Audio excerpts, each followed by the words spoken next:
I'm Carey Mulligan, and I'm proud to be part of Elle's Feminism issue.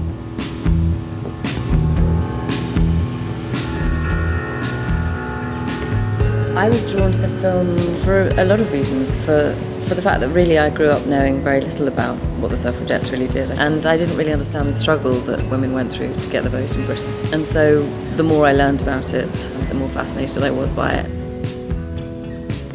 I was brought up in England in what I've always thought of as being an incredibly fair society, but in the wider world there's such a great amount of inequality, and that's what I'm excited about in terms of Suffragette and the message that the story tells and the film tells.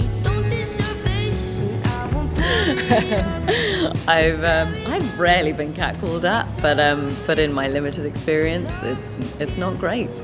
But as I've gotten older and a little bit more confident, a little bit less meek, I feel I can handle the occasional catcall with an appropriate glare or a swear word in England.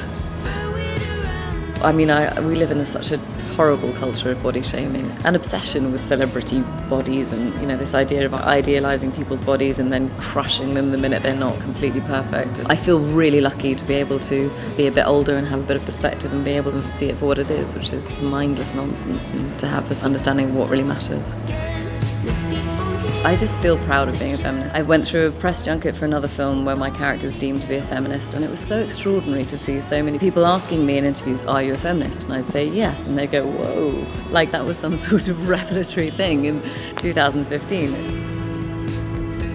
I think I've learned that a lot of the things that I used to place a lot of importance on aren't very important, and I've learned to spend a bit more time on the things that do matter and to open up to the world and try and do positive things. See you in Elle.